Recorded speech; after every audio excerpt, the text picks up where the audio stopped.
Assalamualaikum warahmatullahi wabarakatuh. Kami dari kelompok 4 yang membahas tentang analisis pengaruh perubahan suku bunga terhadap net interest income di DPLK Aksa Mandiri.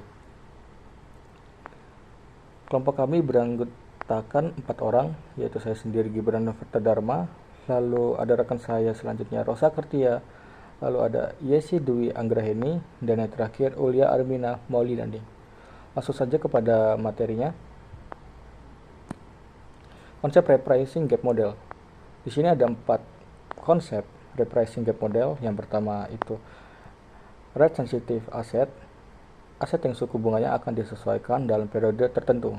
Lalu yang kedua rate sensitive liability, liabilitas yang suku bunganya akan disesuaikan dalam periode tertentu. Lalu yang ketiga ada gap kesenjangan.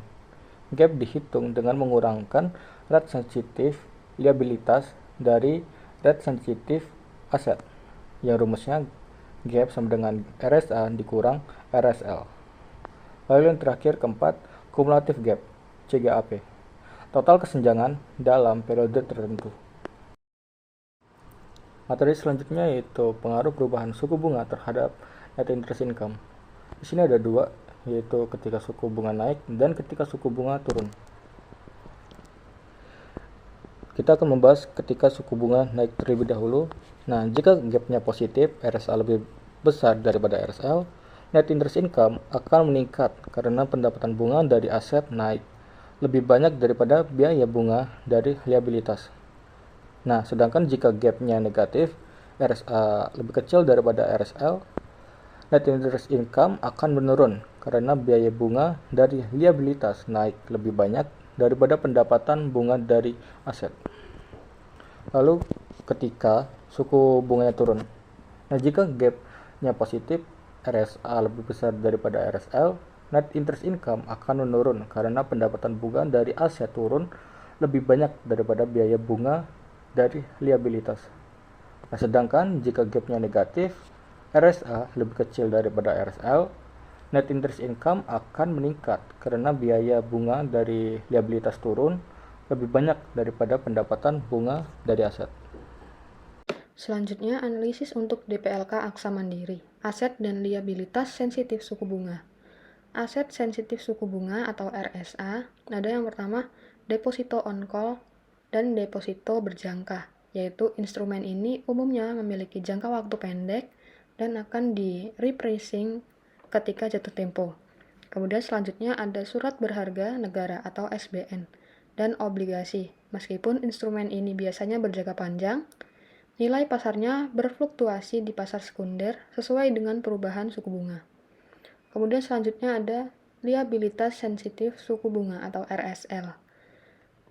Yang pertama, liabilitas manfaat pensiun, yaitu jika imbal hasil yang dijanjikan kepada peserta dana pensiun terkait dengan suku bunga pasar, maka liabilitas ini akan sensitif terhadap perubahan suku bunga. Kemudian selanjutnya beban yang masih harus dibayar. Jika beban ini terkait dengan suku bunga, seperti biaya yang dibayarkan kepada pihak ketiga berdasarkan tingkat suku bunga, maka beban ini akan sensitif terhadap perubahan suku bunga. Dampak pada portofolio investasi pada deposito atau instrumen pasar uang. Yang pertama, ketika suku bunga naik, deposito baru atau yang di repricing akan mendapatkan suku bunga yang lebih tinggi, yang akan meningkatkan pendapatan bunga.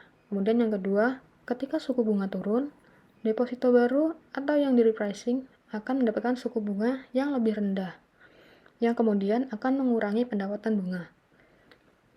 Kemudian pada obligasi dan SBN atau instrumen pendapatan tetap. Yang pertama, obligasi dengan kupon tetap. Ketika suku bunga naik, nilai pasar obligasi menurun, tetapi kupon tetap tidak berubah.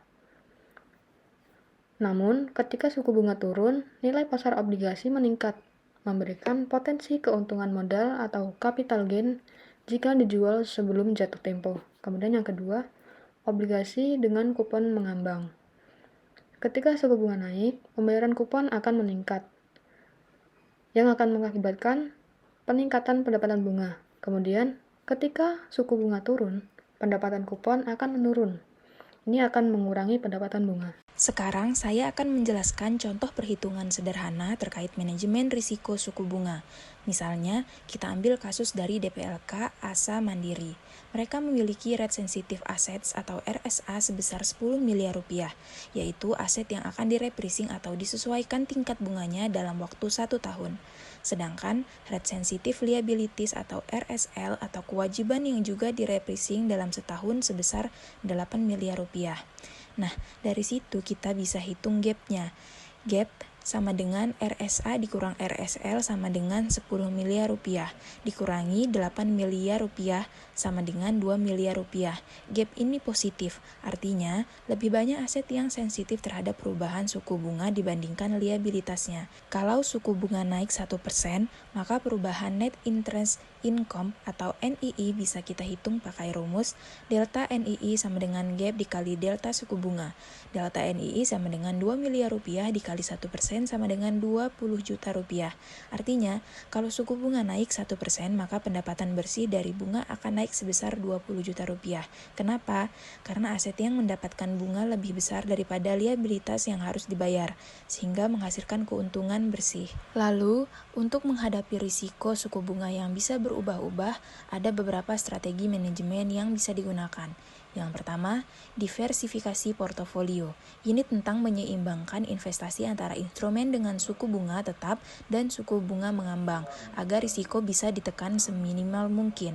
Yang kedua, manajemen durasi. Di sini, kita menyesuaikan durasi antara aset dan liabilitas. Tujuannya adalah untuk mengurangi sensitivitas terhadap perubahan suku bunga. Jadi, ketika bunga naik atau turun, dampaknya bisa diminimalkan. Yang ketiga yaitu hedging. Kita juga bisa gunakan instrumen derivatif seperti interest rate swaps. Ini seperti asuransi terhadap fluktuasi suku bunga supaya kita tidak terlalu terdampak perubahan mendadak. Yang keempat, pemantauan gap. Ini penting dilakukan secara berkala, jadi manajemen harus terus memonitor dan mengelola kesenjangan antara RSA dan RSL agar tetap seimbang dan tidak menimbulkan risiko besar. Dengan strategi-strategi ini, perusahaan bisa lebih siap menghadapi perubahan suku bunga yang tidak menentu. Selanjutnya adalah kesimpulan. Bagian ini memberikan rangkuman dari analisis yang telah dilakukan sebelumnya. Beberapa poin penting yang disebutkan yaitu posisi gap. Jika DPLK Aksa Mandiri memiliki gap positif yang dimungkinkan oleh kecenderungan investasi pada obligasi dan SBN, maka kenaikan suku bunga akan cenderung meningkatkan NII, sedangkan penurunan suku bunga akan cenderung mengurangi NII. Sensitivitas portofolio. Portofolio investasi DPLK Aksa Mandiri yang terdiri dari beberapa instrumen dengan karakteristik suku bunga yang berbeda memiliki sensitivitas yang berbeda terhadap perubahan suku bunga. Obligasi dengan kupon tetap akan mengalami penurunan nilai pasar ketika suku bunga naik, sedangkan obligasi dengan kupon mengambang akan mengalami peningkatan pendapatan bunga. Pentingnya manajemen risiko. Perubahan suku bunga dapat memiliki dampak signifikan pada NII dan nilai portofolio DPLK Aksa Mandiri.